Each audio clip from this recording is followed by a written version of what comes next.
Motivation. Shifters Forever. Worlds. By L. Thorne. Chapter 1. This was a bad fucking idea. The epic fail of bad ideas. Accepting Miriam Romanoff's invitation to join the Romanoffs for Christmas dinner would go down in Fiona Forrester's history as the most epically stupid thing she'd done. Who accepts to have dinner at the home of her ex's family? Falcon shifter Fiona fiddled with the silverware Miriam had set out. Me. Total idiot. Me. Totally. It wasn't a big damn surprise that Jonah wasn't here. One of his brothers must have told him I'd be here. Fiona looked at KY, Malachi Romanoff. KY had his hand on his mate's stomach and was beaming a smile about her pregnancy. They just announced Lakin would be having his baby. Was it KY who told? Or Isaac? She turned her glance to the other Romanoff brother. Isaac was all Google-eyed about his new mate, Cadence Araya, Lakin's sister. Neither KY nor Isaac looked particularly guilty. Why would they? They wouldn't feel bad about warning Jonah. Of course, they'd take their brother's side on this matter. She couldn't blame them for that. Fiona glanced at Mikhail Romanoff, the boy's uncle. Maybe he spilled the beans. Mikhail had raised all three boys after they lost their parents. He probably wouldn't talk to her at all. Why did I accept Miriam's invitation? Fiona glanced at Miriam, an Arctic fox shifter curvy like all the rest of them, only with a few more curves, an easy smile and a twinkle in her eyes. She caught Fiona watching her. The smile broadened and she gave a little nod, almost as if she were saying that Fiona shouldn't worry, that Jonah's absence had nothing to do with her. Yeah, right. A knock at the door made everyone quiet down. Heads turned. In Fiona's stomach a knot took root. She shook it off. There was no reason to fret. That wasn't Jonah. She didn't sense his polar bear. Her falcon would surely have picked up his bear's presence. Were they expecting someone else? They hadn't said, but then again, it's not like Fiona was part of the planning committee. Miriam excused herself and made for the door, with Mikhail close behind her, always ever mindful of his mate. Fiona had known the Romanoffs for years. She'd always admired the way Mikhail cared for his mate. She hoped she could have the same one day. You had that with Jonah, her falcon reminded her. And you know why that didn't work, she reminded her falcon back. She studied her fork, to keep from having to look at his brothers and their questioning glances. She knew she didn't belong here. They'd had this discussion too many times in the years since she and Jonah had parted ways. Her falcon knew damned well there was nothing that could be done about the matter. It was for Jonah's own good. She dropped the fork on the plate. It clattered loudly, but not loudly enough to drown out that voice. Jonah. His voice. God. He still did it for her. Just hearing one sentence had made her body react. A flood, a tightening, a pulse that throbbed at her core. God damn him. And I couldn't even tell what the hell he just said. Yep, that was the effect that Dan's sexy-ass polar bear shifter had on her. Still. Years later. Damn already. You'd think she'd have gotten over him. Replaced him. The only thing she'd replaced him with was in her nightstand drawer and ran on batteries. And that was a damned sorry excuse for a replacement, but it beat the hell out of having to fake interest in another man. There was no way in hell another man could make her feel the things he had. Her falcon screeched in her mind. The shrieking made Fiona want to cover her ears, but she knew that wouldn't do any good. The sound was in her mind. Stop. Please. Stop. The falcon kept up the high-pitched vocalizations. I can't understand anything you're saying. Stop. Jonah Romanoff followed his aunt and uncle into the dining room. I'm sorry I'm late. It's a case. Kept me busy. On Christmas Day. Aunt Miriam frowned. It's a holiday. A federal holiday. Criminals don't take a holiday, Miriam. Uncle Mikhail kissed her on the cheek. I'm starving. Let's eat. Me too, Jonah froze. No. It couldn't be. Fiona Forrester. Here. Here to fuck my life up. As if it's not fucked up enough. He clenched his jaw, fought the urge to make tight fists and drive them through the wall. He wished he could scent her. He wished he could have known she was here in advance. He couldn't have. He studied the woman who'd taken his heart ages ago. The woman he'd almost taken as his mate. The woman who still had his heart, except now it was in shambles, a desolate barren environment where nothing grew. His broken heart was one thing, but his cock sure as hell wasn't broken. His loins burned with the need to be deep within her again. She was his mate. He mourned her. Her blonde hair was pulled back, exposing the neck he used to love to kiss and nibble on. The neck that led to that spot near her shoulder where he'd almost couple bonded her, the night before she broke it off between them. Her gaze was concentrated on the fork that had cracked the dinner plate. He didn't need preternatural shifter vision to see that she'd broken Aunt Miriam's fine china. Fiona's eyes glistened, as if she were fighting tears, those blue eyes he'd loved looking into, the blue eyes he'd gotten lost in so many times. Not tears for me, that's for sure. She's the one who dumped me. He nodded at her, though he knew his eyes were throwing lethal weapons. Fiona looked down, her eyelashes casting shadows on her high cheekbones. Her expression sparked an emotion in him. It took everything he had not to run to her, to take her into his arms to claim her. Instead he turned to his aunt. You've been busy. He let his tone carry that it wasn't lost on him, that she'd manipulated the situation to have Fiona here. Oh yeah, he blamed his aunt for this for sure. And of course it figures that of all the people in the world, the one who knows me best would be here. At a time like this. The worst time of all. Ever. Chapter 2. Fiona took stock of Jonah. The years had been kind to him. Oh, who was she kidding? The man would look good no matter what. To her anyway. Dirty blonde hair, with those startling cornflower eyes, a wide chest that looked like it still rippled into the V she'd known oh so damned well for the best 2 years of her life. She bit the sigh back, a sigh at the effect he still had on her. She waited for her falcon to calm down, while Jonah was throwing machetes at her with his eyes. Those light blue eyes, once so caring, once glowing with love for her. Now? Hatred. Pure undisguised hatred. Finally, her falcon slowed down and dropped the volume enough for Fiona to pick out a word or two of what it yelled at her. Bear? What's wrong with his bear? Her falcon began that infernal screeching. You have got to stop that, and communicate with me. The shrieking began to die down. What do you mean his bear's not there? How can that be? But in her heart, Fiona knew something was up. She didn't sense his arrival. She didn't know he was there until she heard his voice. But his bear couldn't be gone. That's not how it works. How did it work? Miriam replaced her cracked plate, and acted like it wasn't a big deal, but Fiona knew her good china mattered to her. It had been handed down for generations. She wished she could sink into the flooring. Dinner was an exercise in torture. Fiona didn't look up from her meal, but at the same time couldn't have named a single item on her plate. She'd mixed it, stirred it, moved it around, but none of it made its way to her mouth. She was very aware of his presence across from her, even if she couldn't feel his bear. She hoped they'd have a break between dinner and dessert, so she could talk to Jonah. She had to tell him the news, and she needed to find out what was going on with his bear. Fiona got her wish. Between everyone helping to clean and chattering about Lakin's pregnancy, she noticed Jonah had slipped out to the balcony. Alone. Feeling quite stalkerish, she followed him outside. She pushed the feeling aside. This was important. He didn't turn around to face her when she followed him outside. That wasn't a good sign. His bear didn't notice her arrival? In Fiona's mind, her falcon began a low chirping sound, one of sadness. Fiona cleared her throat to get his attention. Jonah turned. The smile vanished as soon as he saw who joined him.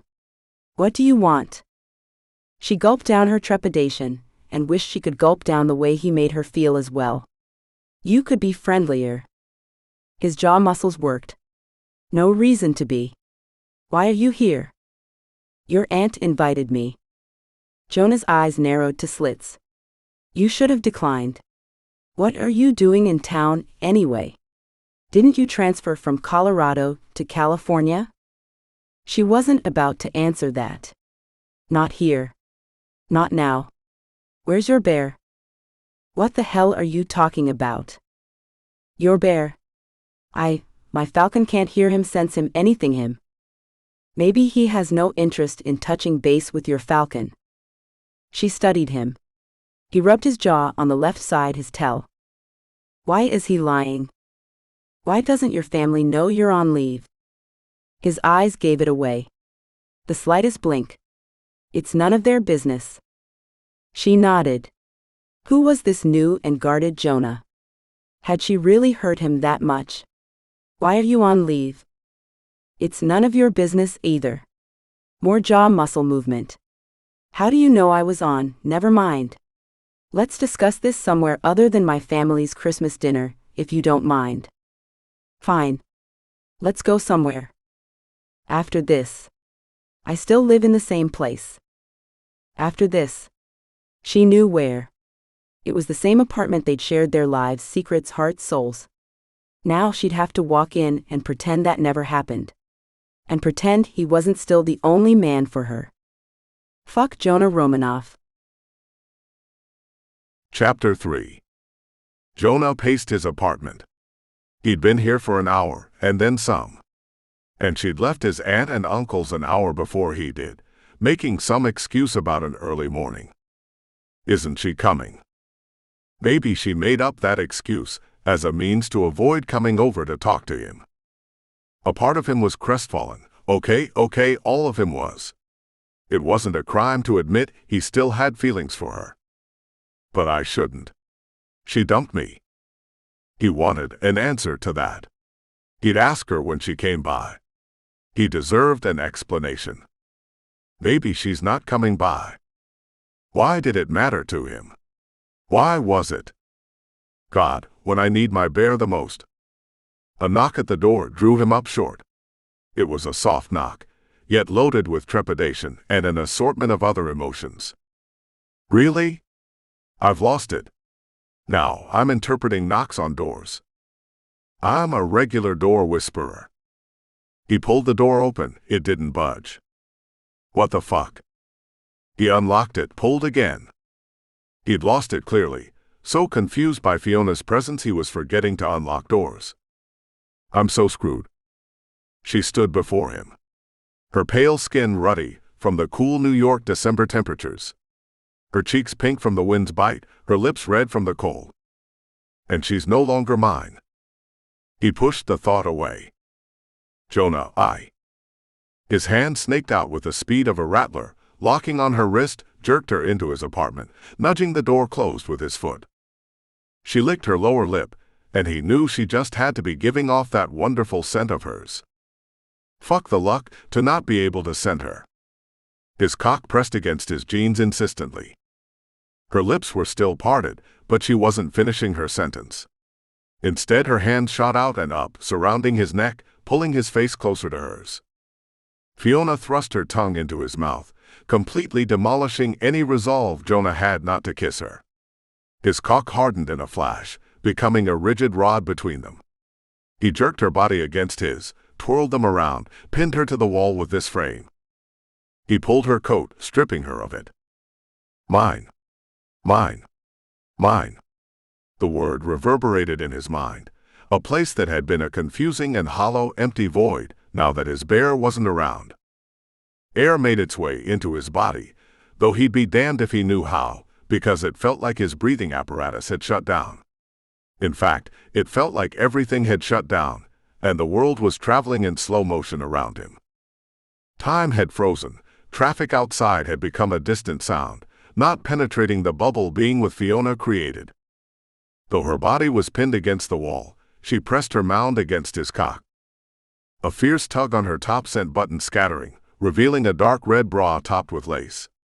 He licked his lips at the vision, her full mounds overflowing the generous cups, and her nipples, hard buttons that pressed the satin half of the bra outward.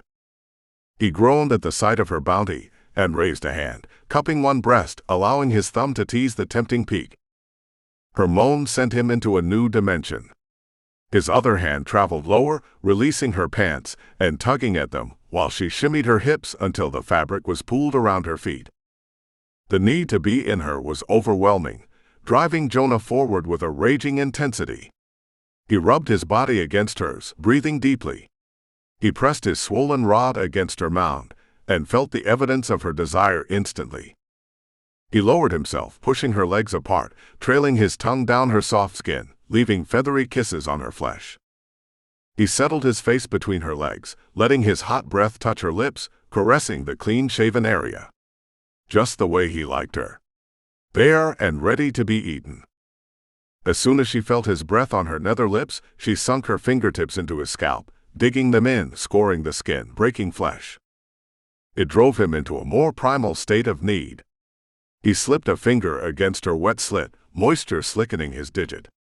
Raising his other hand, he spread her open, wide, enjoying the view of her beautiful pink and red pussy. God, but he'd missed this woman, her body. It was perfect. Perfectly curved, just for him. Her pussy crafted to be his. Fuck. He unhooded her clit, the bud glistening in the dim light. He drew in the pink-tipped core into his mouth, sucking it, flicking with his tongue while she drove her mound into his face, grinding herself against him. He licked from below her slit all the way to her clit, not allowing his tongue to slip in more than a millimeter, enjoying the tortured moan she made. His cock throbbed in his pants, painfully reminding him how badly he wanted her. Jonah pushed it away. First, he wanted her pleasure. So delicious. Like the ripest strawberries, he murmured, the juices dripping down his face the way biting into an overripe juicy fruit would. Please, Jonah. Don't make me wait. She ground into his face, moving her body back and forth, seeking release. Her clit was swollen with desire, her lips soaking with her need for him. He flicked his tongue back and forth over and over, while her torso threw into a spasm. He shoved 2 fingers in her, and she contracted her muscles around his fingers, releasing her flow into his palm, riding his hand while his tongue flicked at her clit. He lapped her creaminess, his tongue slipping in with his fingers seeking purchase toward her G-spot. He could do no more. He couldn't take another moment of her sweet climaxes without joining with her. He pushed her down, freeing his cock with one hand while the other held him up so his weight wouldn't crush her. Fiona's legs spread wide and wrapped around Jonah's hips. Jonah's thick shaft, with its deliciously wide mushroom head pressed against her, nudging for entrance. She arched her back, pressing him in the slightest bit. Fuck me, Jonah. Take me. Punish me for walking out on the best thing that's ever happened to me. For walking out on my mate. He surged forward with a mighty thrust, sinking his girth deeply inside, pushing her to a new limit, stretching her body, taking her to a new level of pleasure merged with pain. She clung to his shoulders, digging her nails into his back while he plunged into her, deeper and deeper, over and over. He wrapped an arm around her, lifted her, and carried her to the bed, and within seconds she was on top of him, his pulsing cock still buried within. She moved her hips, rocking and rolling on him, grinding, driving him so deep it forced tiny gasps from her lips with each powerful thrust he made upward. His hands on her hips pressed her against him firmly, locking them together. He pumped like a man driven by demons. She returned each thrust with an equally powerful response. Never so powerful as this. Never so awed by anything as she was by the connection she had with this man. He roared her name, drew her down for a kiss, his roar sealed off. She swallowed the sound of his passion as she released her own scream into his mouth. He exploded, rooting deep into her body, his hardness twitching, his body becoming stiff as his heated stream jetted forth against her back walls. She exploded with him, her own body straightening, muscles rigid, her body refusing to relax as an orgasm ripped throughout. They collapsed, and he nuzzled her, his cock still hard, still deep. She lay on his rippled stomach and hard chest, hot tears giving evidence to the amount of emotions this man still stirred within her. We shouldn't have done this. Shouldn't have. I'm sorry. She picked up her clothing and slunk out the door, feeling every bit as if she'd betrayed him twice. Chapter 4. Jonah couldn't get last night off his mind. It brought back their history in a flood that overwhelmed the crisis he was in the middle of. He showered, shaved, dressed, and headed into the office. He'd been on leave for a month, true. His family wasn't aware, also true. That was the least of which he hadn't shared with his family. He frowned at the man who faced him in the mirror. Who was this man? Who'd he become? A man with secrets. A man who'd pulled away from his family. The Romanoffs had always been close. Always. Until this. I can't talk to them about this. I can't talk to anyone about it. I've got to figure it out and sort it myself. An hour later, he strode into the offices of InterForce Unit 13, the paranormal unit, unbeknownst to their human counterparts. Of course, Unit 13 had the track record for results. Preternatural abilities came in handy. Almost all cases were closed, even the most challenging. Unit 13 dealt with any paranormal activity they didn't want humans to be aware of. He shouldn't be back at work, but he knew asking for more time off would raise eyebrows, maybe even instigate talk. He didn't need that. Then there would be questions. Suspicions. So he was here. Here to fake it. Here to muddle through the workdays and hope his situation didn't endanger anyone. Romanoff, good to have you back. InterForce Assistant Director Eric Vargas gave him a clipped good morning and headed toward the meeting room with a steaming cup of coffee. You have 2 minutes to get your own cup. Meeting time. You'll get to meet your new AIC. Agent in charge. What happened to Ford? New assignment, Vargas tossed out over his shoulder. Jonah headed toward the coffee machine, hoping whoever replaced Ford would be as good. The last thing he needed to complicate his life would be an asshole who micromanaged him. He'd just taken his seat, along with the other dozen members of Unit 13, all of whom had welcomed him back, with the exception of one. Jonah wouldn't even look at that asshole. He didn't have the energy to give douchebags any headspace. Vargas, already at his seat, shuffled papers. We have a new case, new to us, not new to InterForce. It's been escalated to Unit 13. More paper shuffling, as if he was stalling. You have a new AIC. She's running late but in the building. Jonah inhaled the coffee's aroma, closed his eyes while he took the scent in. Sorry, I'm late. Fiona's voice was breathless. Jonah's eyes flew open and he spewed coffee, dousing the tabletop, causing agents to jump back. Fuck, he hissed and looked up. Fiona was watching him, expressionless. Romanoff, you okay? Something stuck in my throat. My fucking heart. That's when Jonah noticed douchebag checking out Fiona. An inferno of rage pulsed through his body. She's not mine anymore. Unable to watch the idiot making moon eyes at Fiona, he turned his gaze away from douchebag Doherty. Vargas stood. Team, meet Fiona Forrester. Your new AIC. He shook Fiona's hand. I hope the trip wasn't too rough. I came into town a couple of days ago. Had to get my bearings. Was that Jonah's imagination, or did her voice crack just the slightest bit?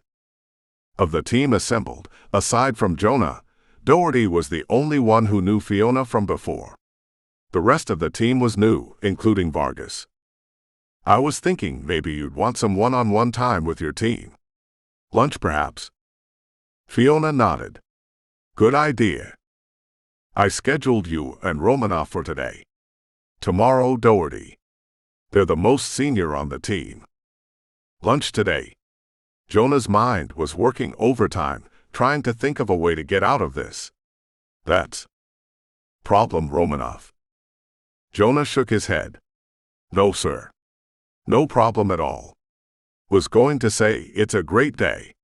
To fucking fall off the edge of the world and get lost in a chasm. Chapter 5. Fiona couldn't have recounted what was discussed at the meeting. Good thing the secretary was taking minutes. She'd have to review them. She'd compounded complications when she'd slept with Jonah last night. Slept hell. The last thing we did was sleep. And then she'd slipped away like a thief in the night. That's all I have. Vargas looked at his watch. Lunchtime. Fiona stood. Jonah wasn't looking at her. He studied his cup of coffee as if it were a new species of animal and he was charged with naming it. Lunch? She knew her voice cracked in the middle of the word, turning it into 2 syllables. Sure. He pushed his chair in. Meet you downstairs in the garage. And with that, he was gone. Fiona waited by the garage elevator. When it opened, he strode off, all business, his steps brisk and attitude chilly. She struggled to keep up with his long legs. Jonah. No. Not until we're well away from here. He shook his head, though all she could see was the back of it. Last time I said that, oh wait, that was last night when. Stop. Don't say it. She glanced around to be sure no one was in the vicinity. A shifter would have no problem picking up what they said, even across the garage. He opened the car door for her. She got in, let him close it behind her. The slam of it made her lurch in her seat. 20 minutes later, they were at Central Park, walking in the cold, making her realize just how unprepared she'd been for the New York temperatures. She hadn't unpacked all her old clothing. Jonah pulled up short. You have some explaining to do. In winter's chill, his breath left a white cloud between them. She studied a couple across from them, holding hands, completely immersed in each other. I don't know where to start. Let's see. First of all, why are you here? Why didn't you tell me things last night? Why did you slip away without as much as a word? Why'd last night happen? A laugh slipped out. A cold, derisive, mocking laugh that drove a knife into her heart. Not that I don't enjoy a fuck. Who wouldn't, right? Don't, Jonah. Please. Don't. Don't what? His face was carved from stone, his countenance unyielding. Don't cheapen last night like that. Me? Cheapen it. I'm not the one who threw away everything we had. I'm not the one who ran out like a coyote last night. I did not cheapen it. She emphasized every word with open-handed strikes on his chest. He caught her hands, didn't release her, stared down at her as if he could see into her soul. Once upon a time I could. A man approached. What's going on here? Miss, is he hurting you? Jonah released her hands. Quickly, both of them flashed their badges at him. Sorry, officers. I wasn't sure. They nodded him away. Jonah locked eyes with her again. He and his bear used to be able to see into Fiona and her falcon's souls. Her falcon shrieked a resounding question in Fiona's mind. What happened to your bear? Who said anything happened to my bear? And what happened to minding your own damn business? I'm not asking as your friend, Jonah. I'm not asking as your former lover either. I'm asking as your AIC. The entire team depends on its members. If there is something going on with your bear, you need to tell me. Nothing. He rubbed his jaw. I'm responsible for the unit. If something's wrong with your bear, it could endanger all of us during a case. Jonah grimaced. How could he tell her? He'd lose his position with InterForce. He'd lose everything he'd worked his ass off for. Fiona's phone buzzed. She made a face. Vargas. The arms dealer we've been trying to get our hands on just surfaced. She memorized the address he gave her. The team will meet you there. Be right there. She turned to Jonah. This talk isn't over. Damn straight it's not. You've left everything unanswered. We both have. Except I won't be able to tell you the things I want to. No, she couldn't tell him. He'd hate her. Kinda like he hates me now. They pulled into the warehouse at the address Vargas gave her, to the sound of gunfire. A lot of gunfire. Jonah unsheathed his weapon. She took hers piece out too. Ready? Jonah didn't answer her. Instead, he opened his door and darted out, behind a barrel. Stay put, she told him. She would slip around the other side of the building and shift into her falcon where she could reconnoiter and make an assessment. No heroics, she yelled, running around the building's corner. Fiona shifted, becoming a falcon that was much smaller than a human, but still larger than the average falcon. She took wing, flew over the car, above the warehouse, saw Jonah. God damn him. She told him to stay put. Of course he didn't. She swooped in, noted the position of the team, and ascertained there were no human agents in the area. Thank the heavens, no Vargas. Until she figured out Jonah's issue with his bear, she didn't want anyone noticing his sudden lack of shifter abilities. Then she saw him. Jonah. And right behind him, a perp with an automatic weapon. Jonah's bear should have picked that up. No one should have been able to get the jump on him. No one. Her falcon shrieked, the cry piercing the sky, hoping to give him warning. She reached for his bear, hoping to get the bear's attention, to let it know Jonah was in the criminal's sights. Jonah looked up, frowned. A burst of fire eclipsed all other sound.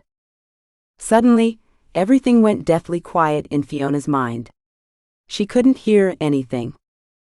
The perp released a series of rounds. Jonah collapsed. Doherty stood watching. Smirk on his face. Another team member, Rice, shot the perp. And then Fiona's eyes were riveted on Jonah. Jonah unmoving. Jonah, with a pool of blood surrounding him. And the pool grew. And grew. Her falcon circled, over and over, almost unable to process or do anything else. Her falcon wouldn't stop shrieking, but the bird's cries had nothing on the screaming Fiona emitted in the bird's mind. Chapter 6. Fiona couldn't have said how she got to the ground, or how she shifted or anything. All she remembered was one moment she was airborne, circling and soaring above a blood-covered Jonah. The next, she was in her human skin standing over him, issuing orders to the team from a portion of her brain clearly able to work. She had no clue what part of her mind was able to function, because her thoughts were a scrambled mess that refused to form cohesive ideas. Or so she thought.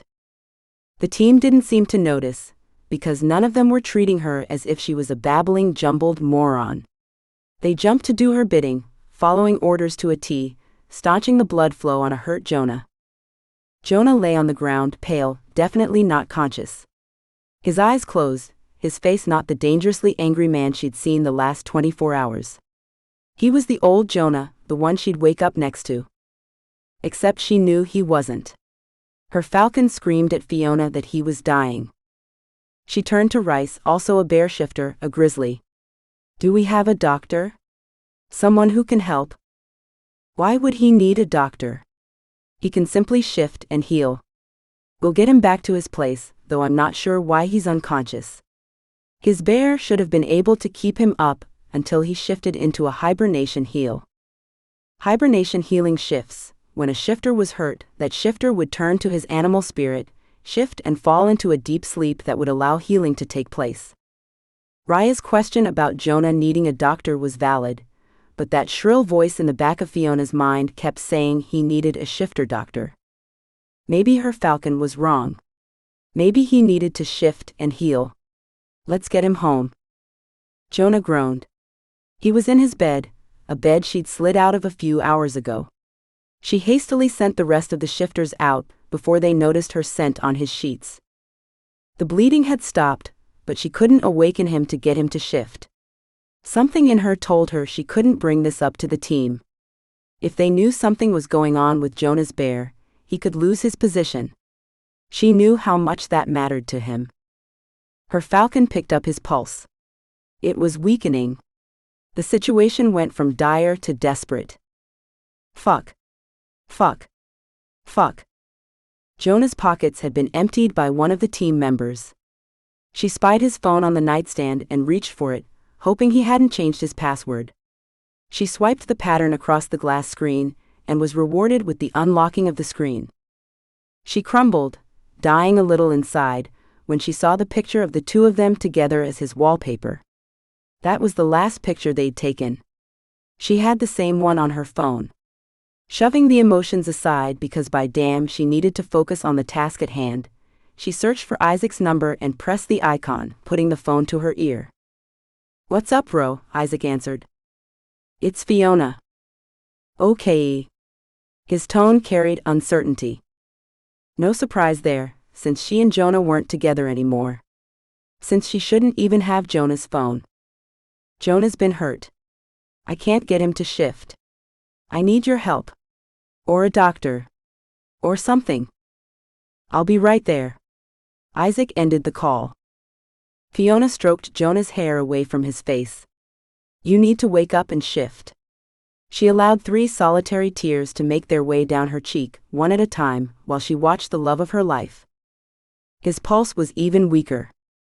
"This isn't happening." A knock sounded at the door. That was quick. She ran for the door, flinging it open. A woman stood before her. One she'd never seen. Auburn hair framed a pale face. Startling green eyes were guarded by black spiked, mascara-laden lashes. A smile vanished from scarlet lips. "Who are you?" the woman said. Something about the woman's voice, it had an ethereal, hollow quality to it. Preternatural. What was she? The tiny feathers on the back of Fiona's neck ruffled. "Who are you?"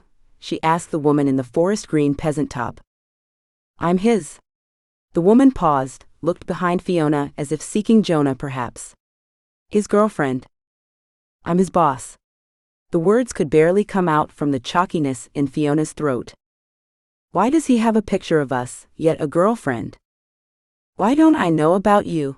she asked the woman, not noticing right away that the woman edged her way around her and was now in the room.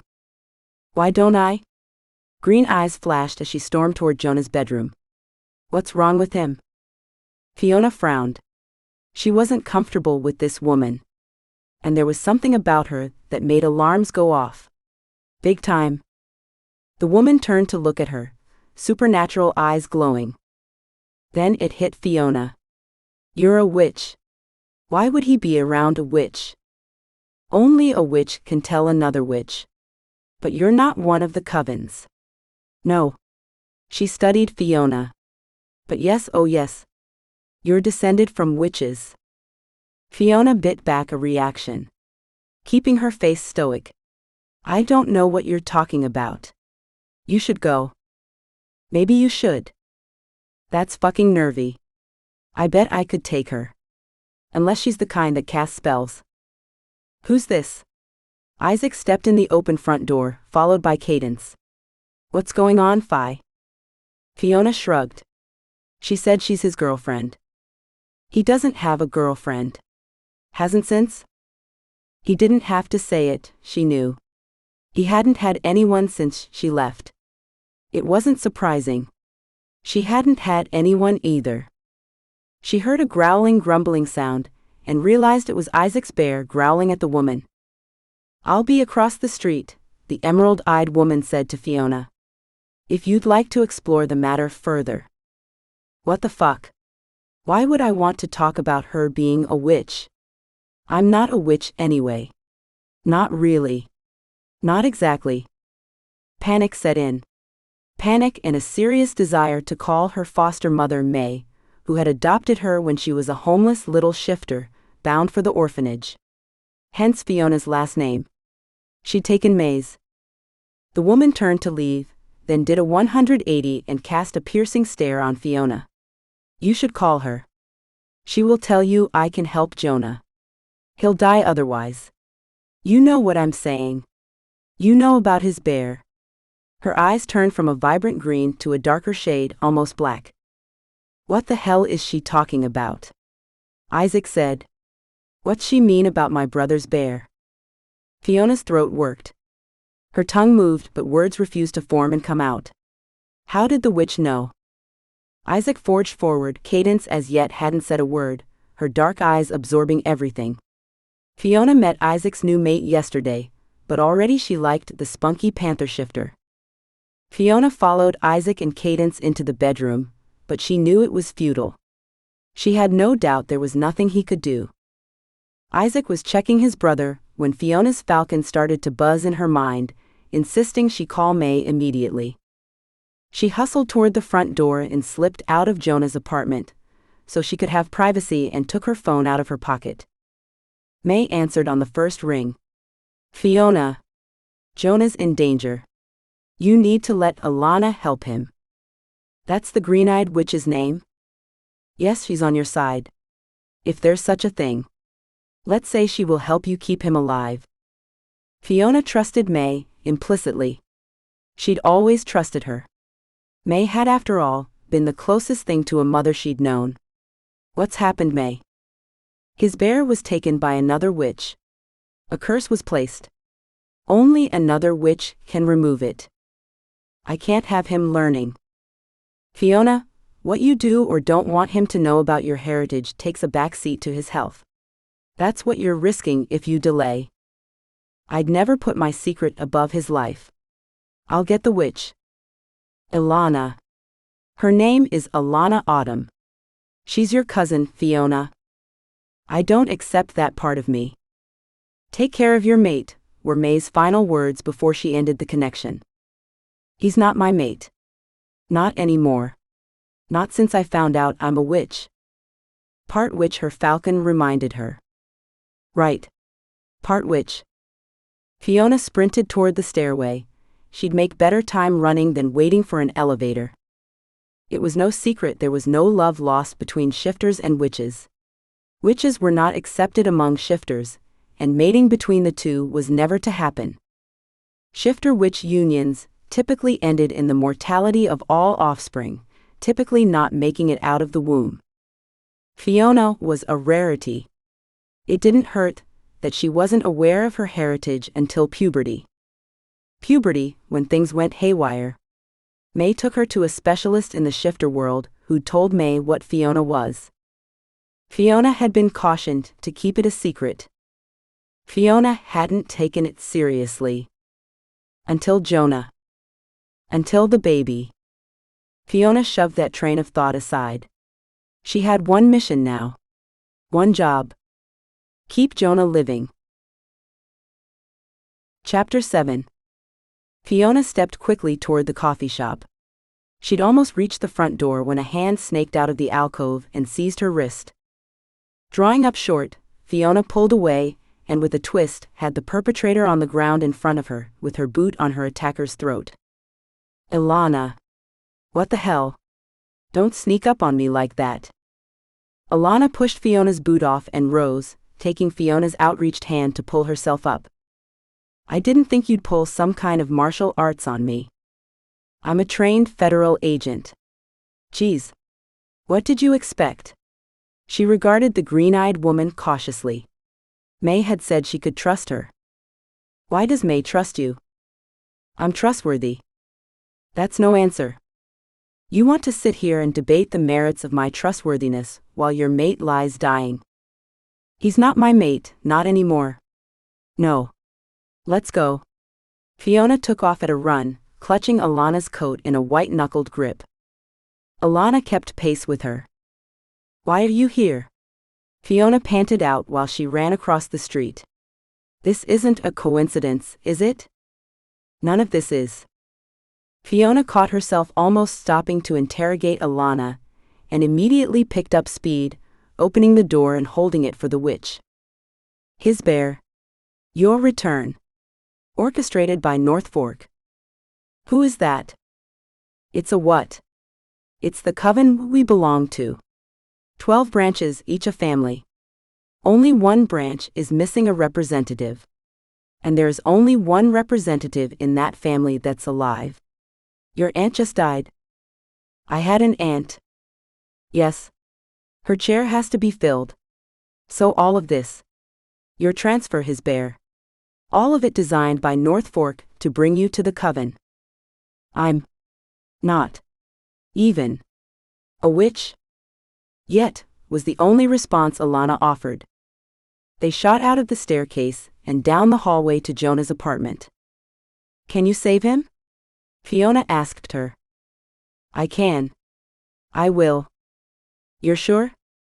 "This is why they sent me." Alana stopped in the middle of the hallway. "There's a condition. You have to swear to it. If you don't keep it, they'll make the same thing happen again." "Fine. Whatever it is. I'll do it." "You'll have to give up your position with Unit 13. You'll have to take your rightful spot in North Fork to chair the Rathmore spot." "Can we go inside?" "I agree." "Okay? I agree." Chapter 8. Fiona pulled Isaac and Cadence out of the room. Alana says she needs privacy to help him. "Bull," Isaac exclaimed semi-softly, and yet he followed Fiona out of the room. That may have had something to do with Cadence tugging on his hand. May trusts Alana.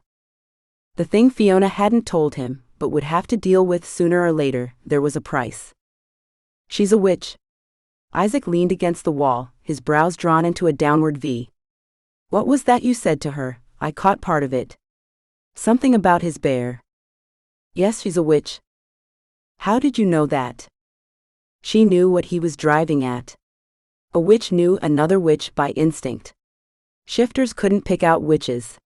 They could tell there was something different, but they couldn't be sure. "She told me." Please let that answer suffice.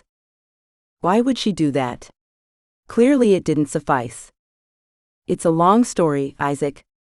"Am I really going to get into a long story with you, while your brother is hurt?" Why hasn't he shifted? Isaac's voice was laden with emotion, his tone strained. "I don't think he can." "Why not?" Fiona wasn't about to get into that.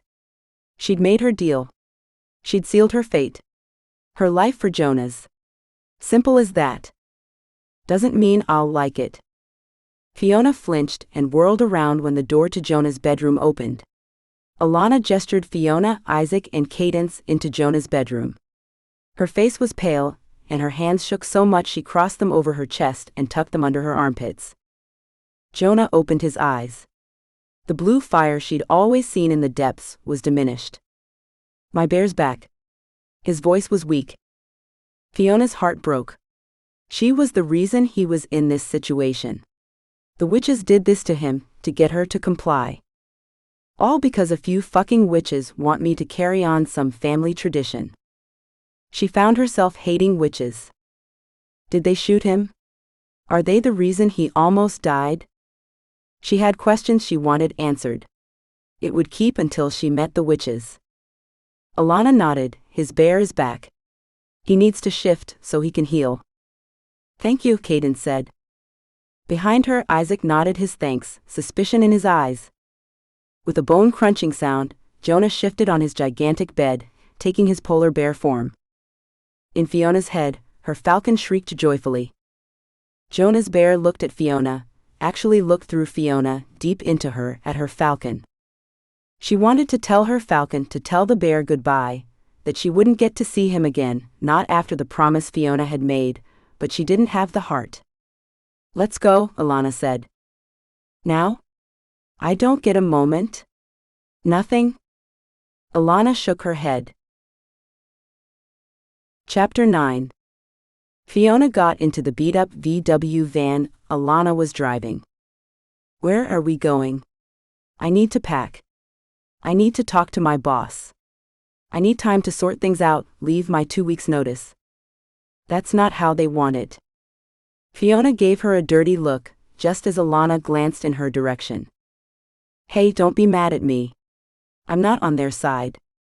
You're here on their behalf. That puts you on their side. I wish you didn't think so. We're distant cousins, after all."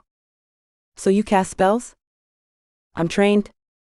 Fiona pushed her hair back and tried to ignore the screeching cautionary sounds her falcon made. "Rathmore. That sounds familiar.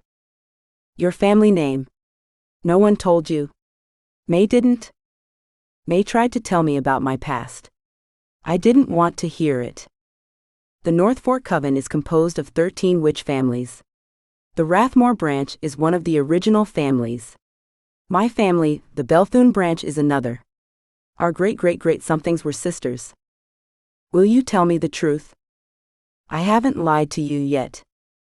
Jonah being shot. Fiona didn't want to finish the thought. It bothered her too much. That wasn't exactly an accident. Fuck.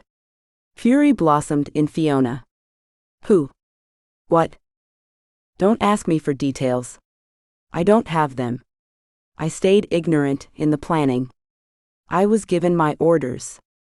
I complied. Fiona leaned back as the city flew past them. She didn't pay attention to where Alana drove. Her mind was still trying to absorb the day's events. Alana pulled onto a side street, well out of the city. New York was a sight of twinkling lights through the window.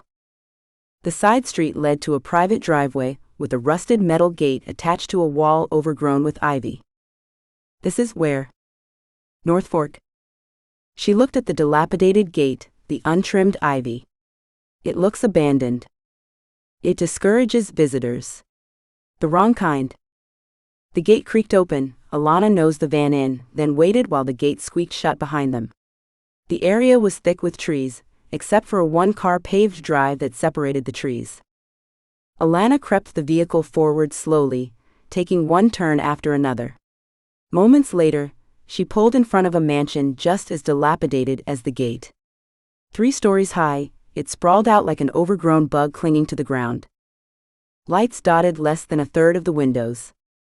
Spooky. Alana nodded. You get used to it. I don't think I could.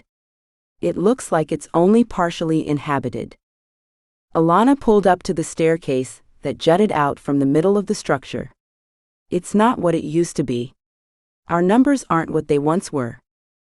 The sadness in Alana's voice made Fiona curious about why there were less witches now, but the opening of the door in the eyesore of a building halted her thoughts. A tall woman, so lean as to not have an ounce of flesh to spare, so very unlike Fiona, stepped out, the light framing her silhouette. Ilsa. There was a definite tone of dislike in Alana's voice. Who's that? Of the Kraus branch. A sneer crossed Alana's features as she turned toward Fiona. Head chair of North Fork. Alana didn't have to say it, but Fiona got it. She was the decision maker. That bitch is the reason Jonah was shot. Hate blurred anger, forming a red haze in her vision. She took a deep breath.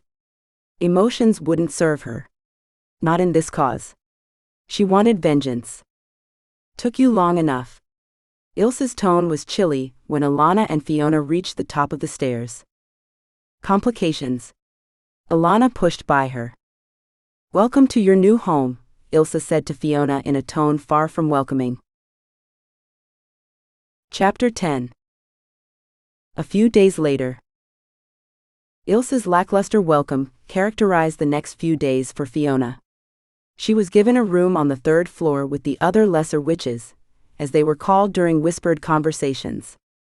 Ilsa had demanded Fiona's cell phone that first night, claiming she'd have it adjusted so the GPS tracking was misdirected, and then she'd return it to Fiona. Yeah, that was a few days ago. And still, Ilsa claimed the technician was backed up and would be done with it when he could get to it. Before turning the phone over to Ilsa, of course, Fiona sent Eric Vargas an email saying she needed to take a leave of absence, family business. She didn't have the heart to give permanent notice of her intent to vacate InterForce. She should have but couldn't. Training was to start in a few days. Evidently it was handled in a group setting, and the next class was to start the following Monday. So Fiona had plenty of time on her hands. Plenty of time to do nothing, because the only one who would talk to her was Alana. It seemed that Ilsa's general disaffection for Fiona was contagious, and the rest of the witches, except Alana, were eager to please Ilsa. So unless Alana sought out Fiona, she spent her time in her room or exploring the surrounding grounds. Surrounding grounds, another way of saying the thick overgrown forest that hid the mansion from any prying eyes for acres and acres. One day around twilight, Fiona had let time get past her when she'd been in the woods. The sun had dropped, darkness was falling, and Fiona was certain she saw glowing eyes watching her from the thickness of the woods. She'd ran out as quickly as she could, chest heaving, falcon screaming. And she'd ran straight into Ilsa. "What are you doing out here? You know the rules." "Rules? Yeah, North Fork had plenty of those. Can't be out of the mansion after dark without a senior witch. Can't have unapproved cell phones. Can't take pictures of anything or anyone on North Fork territory. Can't talk back to senior witches." The list went on and on and on. "I'm sorry, Ilsa. I lost track of time. Inside. There is danger out here. I'm pretty sure you don't give a shit if something bad happens to me." Fiona didn't give voice to her thoughts. That damn deal. That arrangement. She thought of Jonah. The way he'd looked the last time she'd seen him, right before he shifted. Pale. Close to death's door. I did the right thing. She hoped. Tomorrow is the initiation. Ilsa's smile was tight-lipped. After that, classes start. Fiona nodded. Thank you. She talked to Alana. Dinner was an organized event every evening. Close to 4 witches, all at tables in a large room. The only one who sat with Fiona was Alana, if she wasn't absent. Fiona hoped she wouldn't be absent tonight. She had questions for her about initiation.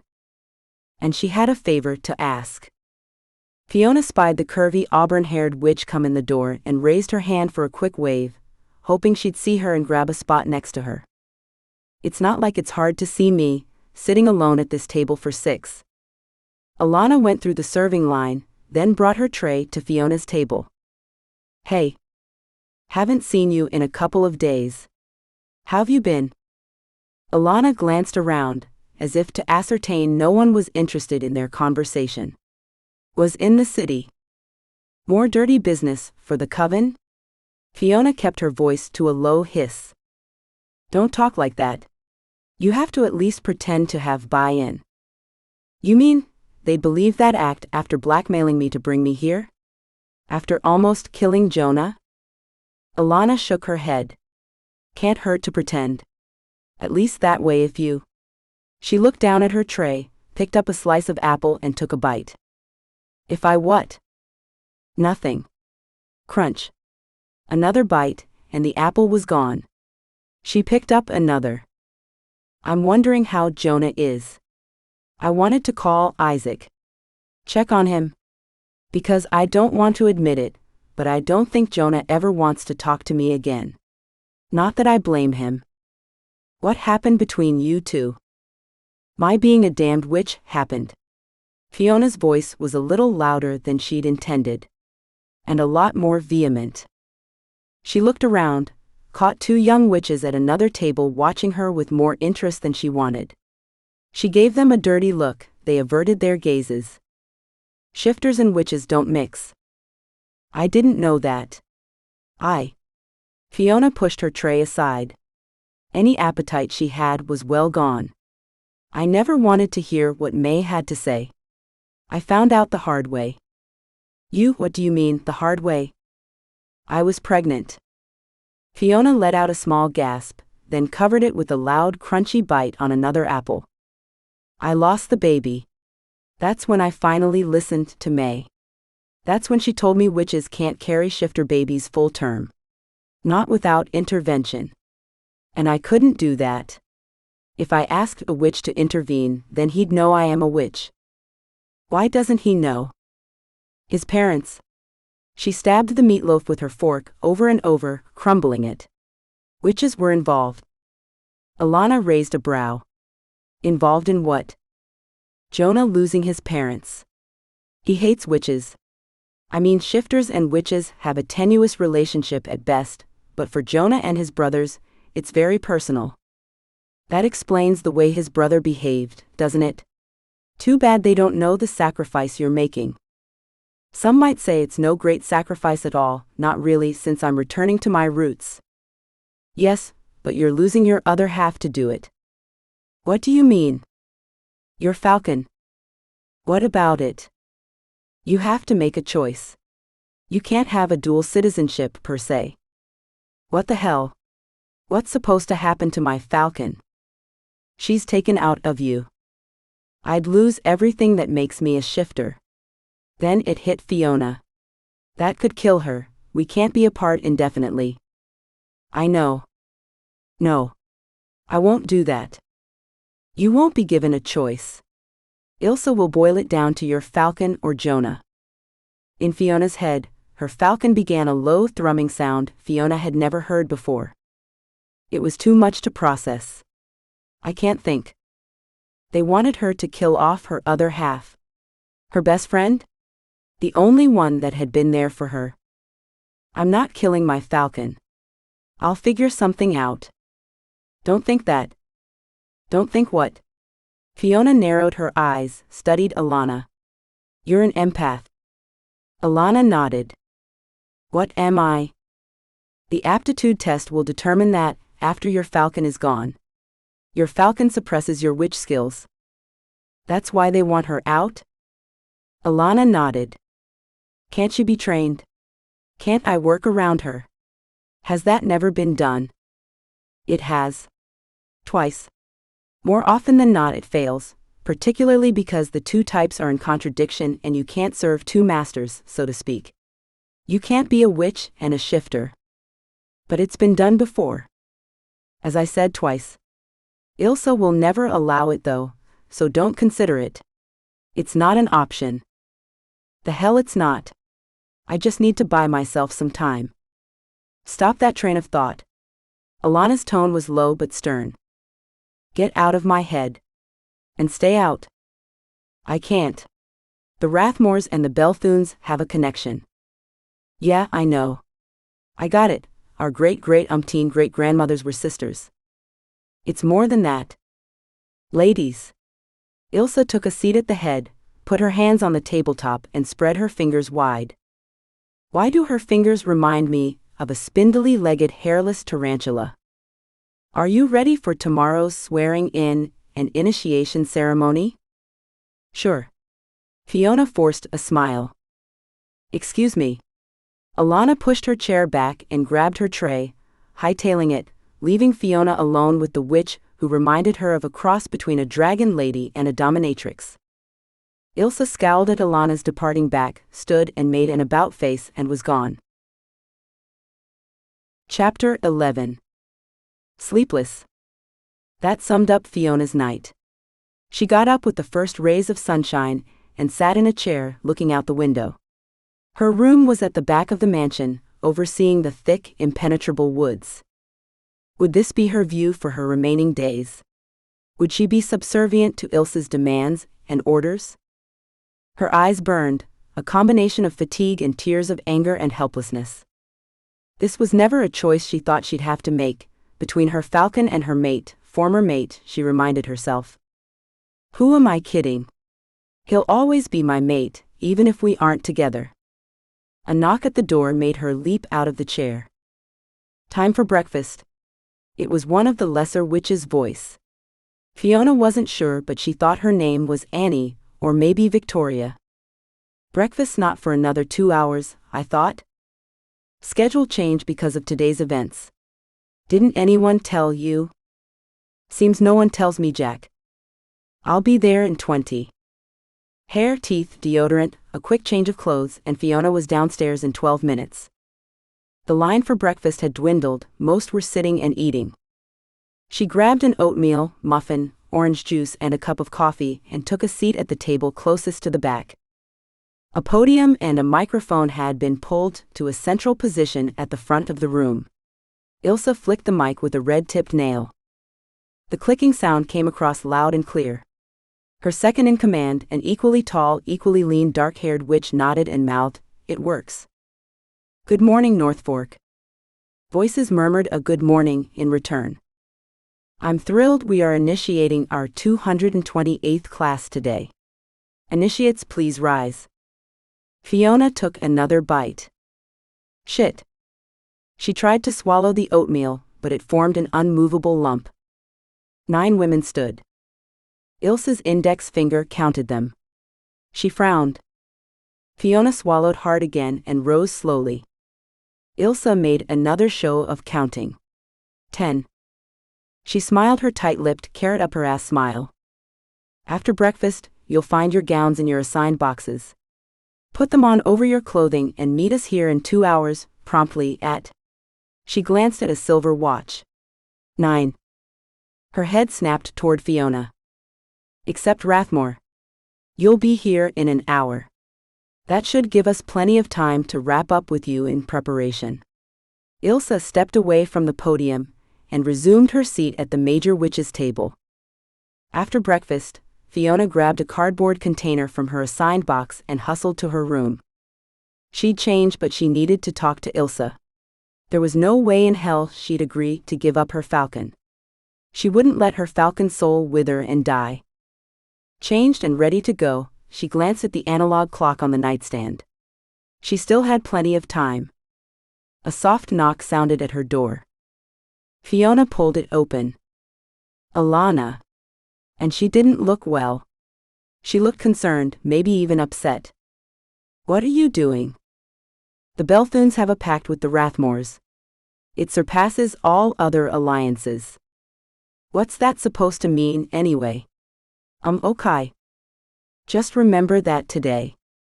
In case. In case what? A rap at the door, then it opened, without anyone waiting for a response or permission. Fiona frowned at the interruption. Ilsa entered. A grimace appeared on her face when she noticed Alana there. I hope you're not interfering. I know my duty. Alana pushed her way past Ilsa's second-in-command and turned the corner out of sight. I thought I was to come downstairs, Fiona began. We're taking the back staircase. Follow. Ilsa and her second led the way down the hallway to the other side of the building, where she unlocked the door with a key she pulled from her pocket. Fiona tried to get a look at it. Could have sworn it had a skull on it, but before she could ascertain, Ilsa slipped it back in her pocket and opened the doorway to a dark staircase. Without speaking a word, they took the stairs down both flights. Expecting a door, Fiona was surprised to find another staircase. This led below ground. They went the equivalent of one flight down, then up a slowly inclining ramp in a tunnel. Fiona was burning to ask where they were going, but she let her falcon sense take over and waited for them to speak first.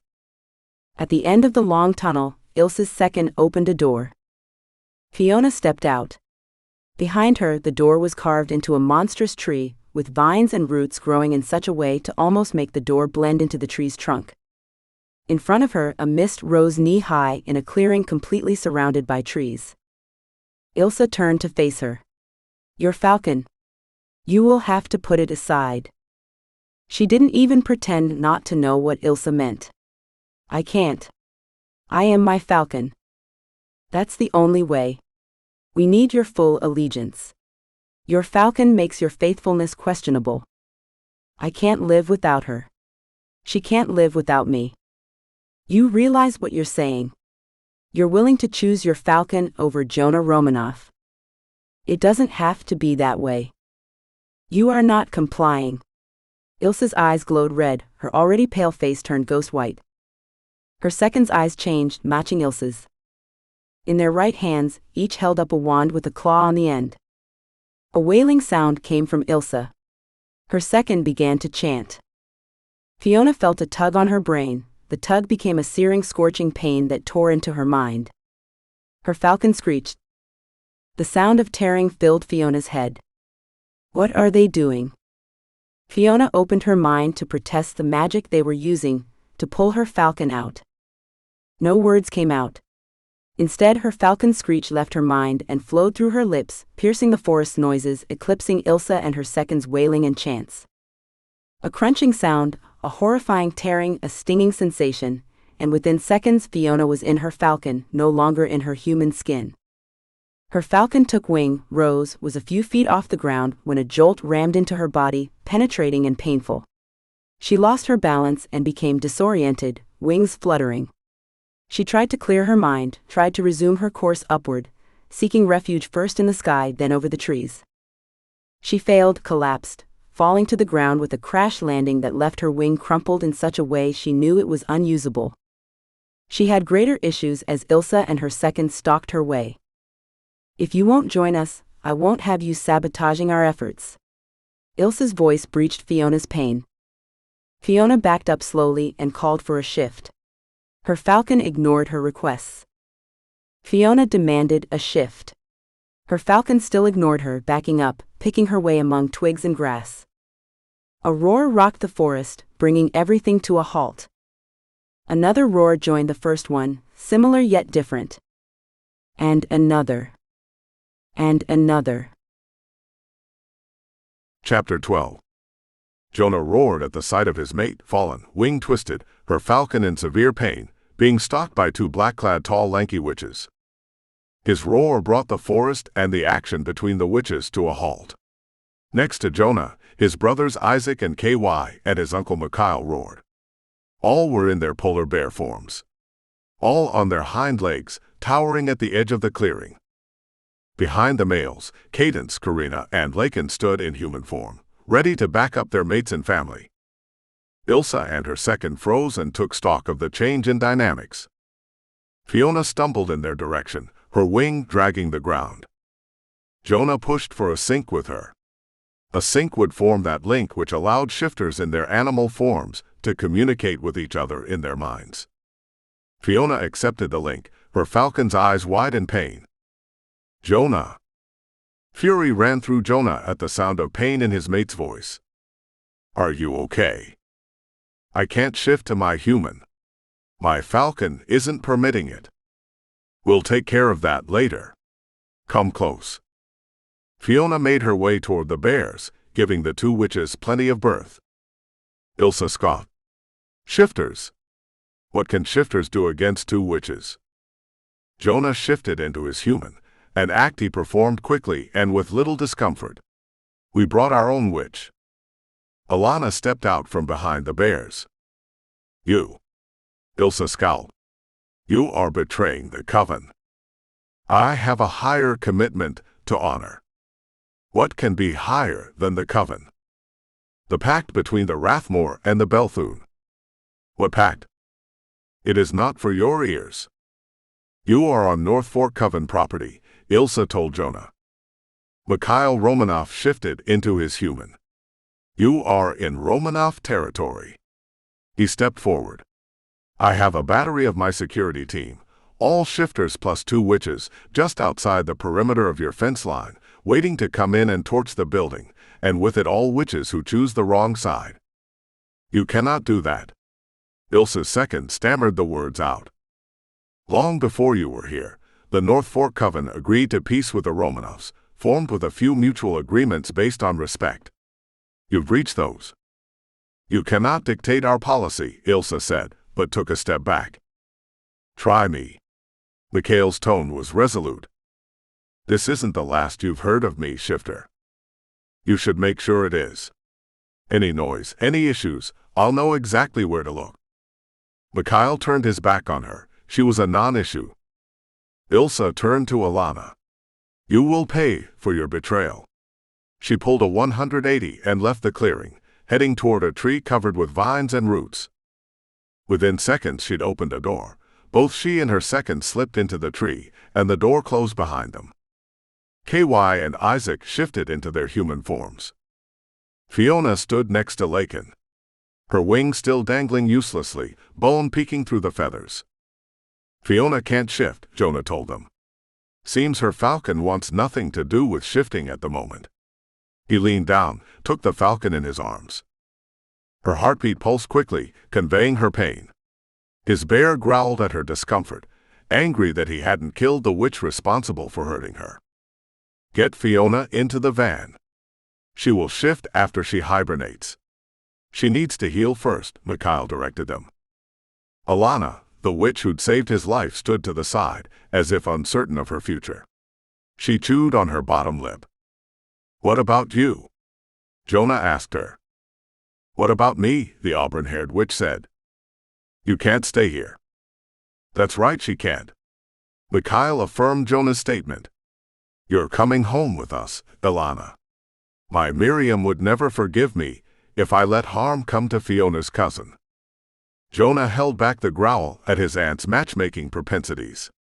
She was the reason Fiona was back in his life. Even if they weren't back together. Even if she didn't want him in her life. He'd found Alana outside his apartment building. When he confronted her, she told him Fiona was wondering how he was. It didn't take much coaxing to get the entire story about how Fiona had ended up here, and the role Ilsa had in taking his bear with a curse. He'd asked Alana why she was telling him everything. Why now? She'd explained to Jonah that Fiona's falcon was in danger, and that she had to keep her from harm. It hadn't taken Jonah long to mobilize his family and his uncle's security team. They'd always loved Fiona and never understood why they'd separated. Hell, I don't understand it fully myself. Though now it seemed it had something to do with the fact she was part witch. We have some talking to do, he told the falcon in his arms. She blinked slowly, her pulse decelerating, matching his. Her head cocked to the side in what his bear was sure was a nod of acquiescence. Her feathers were downy in his arms. Right now, you're going to heal and rest at my place. I'll be there to watch over you, he whispered. Fiona was soothed by Jonah's attentions. She knew he'd see no harm came to her. She dreaded the moment when her falcon would let her come back to her human form. She had so much explaining to do. It would almost be easier to run away, rather than deal with the anger he'd feel, the betrayal her actions would convey. Yes, easier to run. No, that's not the answer, came Alana's voice from behind her. That's not the answer at all. Damn that empath. Tisk was the only sound Alana made. Fiona glowed inside, from the knowledge her distant cousin risked her life to save hers. She owed her. You owe it to all of us to get better. Freaky how she does that, isn't it? Jonah's voice had mirth in it. His tone turned serious. Let's get you home to heal. We have a lot of catching up to do. Fiona laid her falcon's head onto his shoulder, letting the strength of his muscles be the comfort and strength she needed. She'd need a lot of that once she tried to tell him about the baby, about being a witch. Another surge of pain struck her shoulder. The world slipped away as the darkness and depths of agony pulled her into unconsciousness. Chapter 13. Jonah stretched. Lying next to Fiona on his oversized bed, in his polar bear form, he inhaled deeply, filling his lungs, not only with precious life-giving air, but also with the soul-filling scent of his mate. Not yet mate, his bear reminded him. We haven't couple bonded yet. A technicality, Jonah wanted to argue. Fiona had always been the one for him, from the moment he met her on the job all those years ago. She'd been his one and only throughout the time they'd been together, and long after she'd left him. She stirred, her falcon ruffling her feathers, then settling her head back under her wing, letting out a sound that was almost human-sounding. She'd be coming out of her hibernation soon. Her wing had healed over, at least on the outside. The bone no longer showed through, the wing not hanging limply at her side. He shifted into human form, slipped out of the bedroom and went to the kitchen. A cup of coffee was exactly what he needed. Alana was sitting at the table, slumped over, her head cradled in her hands, a cup of coffee to the side. She raised her head and opened bloodshot eyes. You've been here all this time? He hadn't heard her stirring. Isaac, Kate, and I stayed, keeping an eye on things. They just stepped out for takeout. Jonah nodded and poured himself a cup. Thank you for all you've done. I couldn't do it any differently. I already felt like I was failing her and our family's pact. I'm sure you did what you could, knowing Fiona. Alana smiled. There have been constraints. She's not very easy to work with. Tell me about it. She's a witch, I guess. Alana nodded. It's not my position to discuss her heritage. She should be the one to talk about it. She should be the one to talk about what? A rumple-clothed, messy-haired Fiona leaned against the door jamb watching them. She was in one of Jonah's t-shirts. It hung off her, clinging to curves, reaching mid-thigh. A pair of his sweatshorts peeked out from the hem of his borrowed t-shirt. Fiona. Alana jumped to her feet and ran to her cousin. She held her at arm's length. You're better. And awake. Thanks to you all. I didn't think your falcon would let you out, Alana said. She was protecting me. And her. Jonah drank in the vision of her. She was as beautiful as ever, though her face was still on the pale side, and there were dark circles under her eyes. Welcome back, he said, though he meant it in so many more ways than one. Her gaze was solemn. We should talk sometime. Alana cleared her throat. I'll text Kate and tell her not to get takeout. Give you some time to talk. Jonah nodded. Thank you.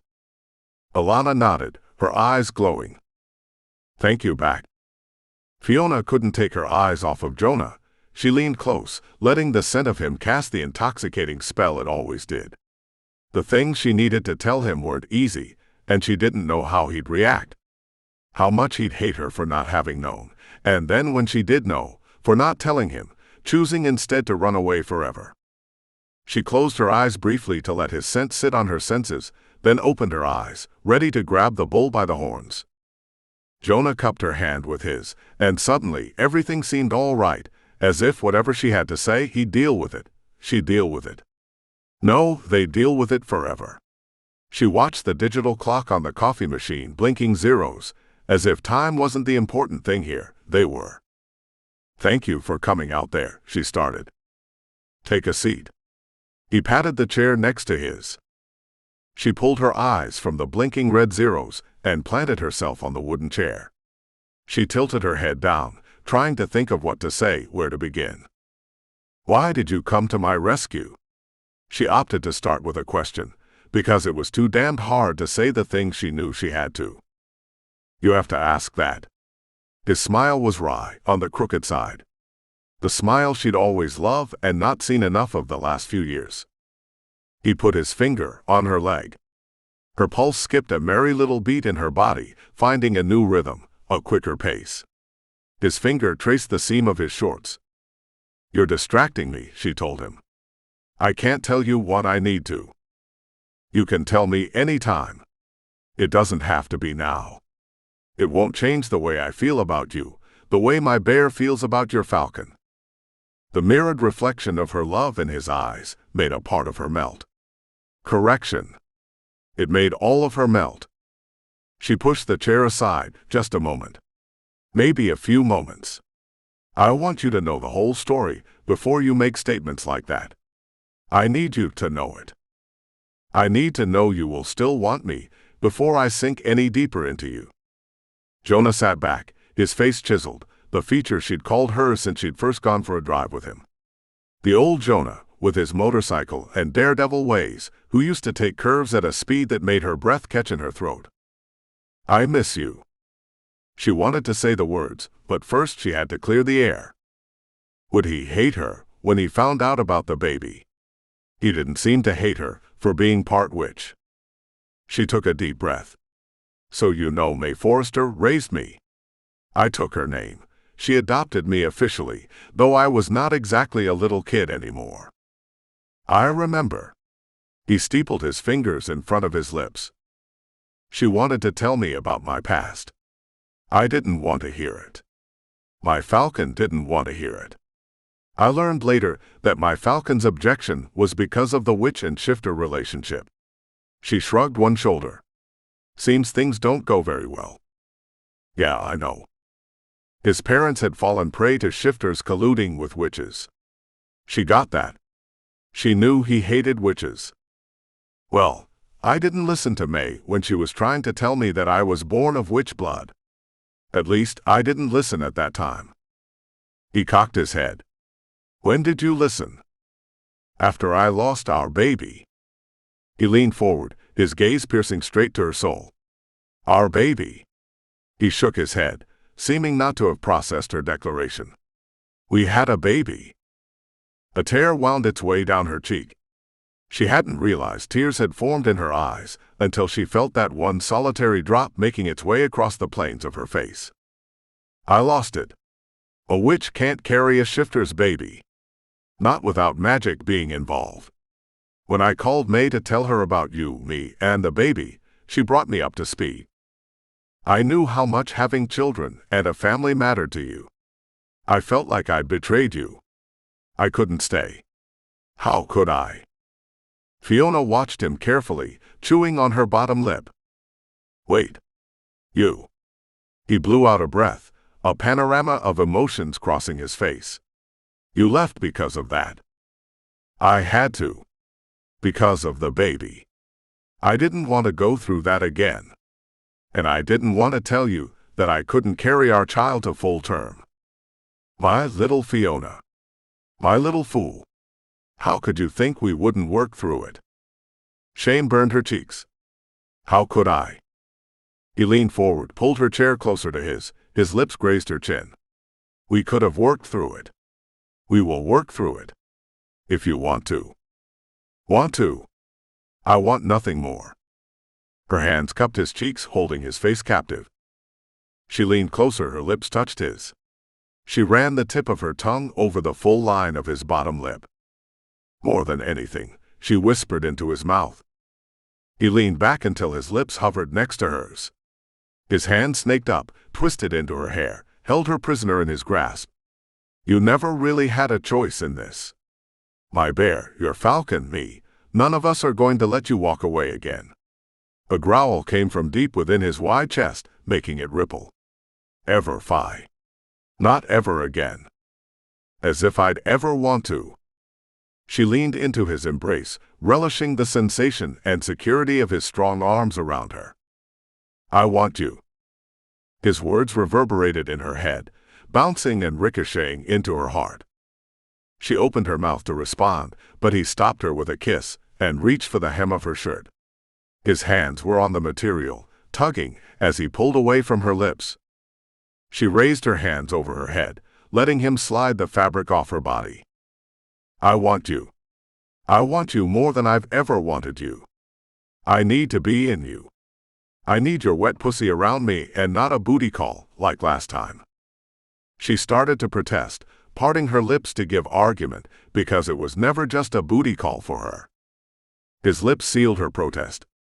His tongue claimed hers, making her moan, making her body flood with emotions and desire. She squirmed in her seat, pressed forward, and climbed into his lap while he pushed the oversized shorts she'd borrowed off her hips. Fiona straddled his legs. He pushed his hand against her mound. She arched back, her core pressed against his hardness. The pulse in his cock beat against her flesh. She pressed her hips forward, her body still arching back, pushing her clit against his cock. Jonah groaned, his hands on her waist, jamming her closer to him, grinding her body into his crotch. With a grunt that seemed to be torn from his soul, he adjusted her backward and released his wonderful thickness from his pants. Fiona licked her lip, imagining his taste. She raised and leaned forward, sliding onto his thickness, relishing the sensation of his cock spreading her wide. The pain of it merged with the pleasure as he filled her body, stretching her to sheath him.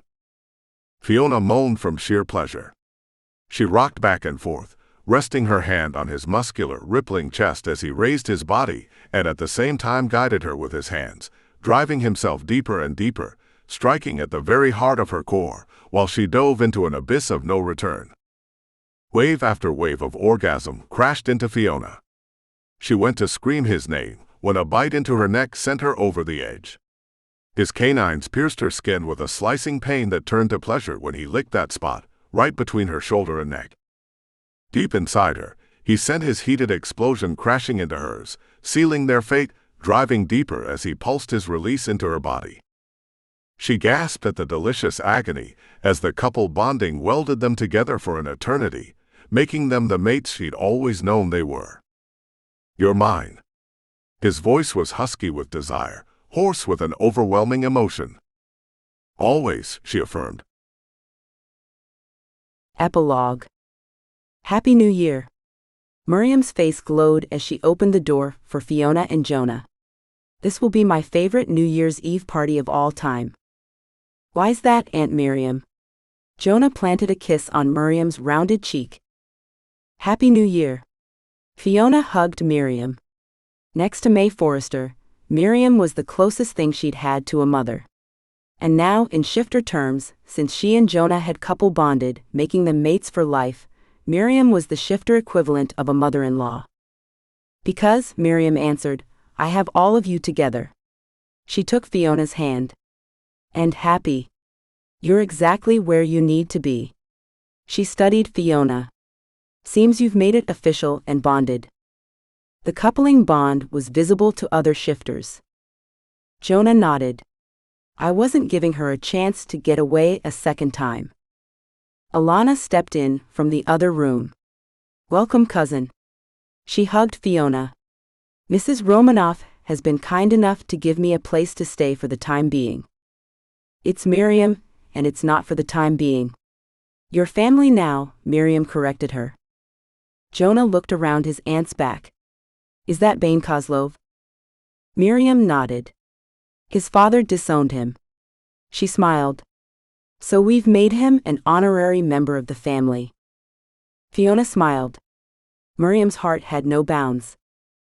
It looks like he's interested in Karina. Jonah hinted. KY and Lakin came into the foyer, holding hands. Why's the party out here? Lakin asked. We were just coming back, Miriam said. Jonah and Phi were sharing their news. News? KY gave them the once-over, his gaze zeroed in on Fiona's neck, exactly where the couple bond mark was.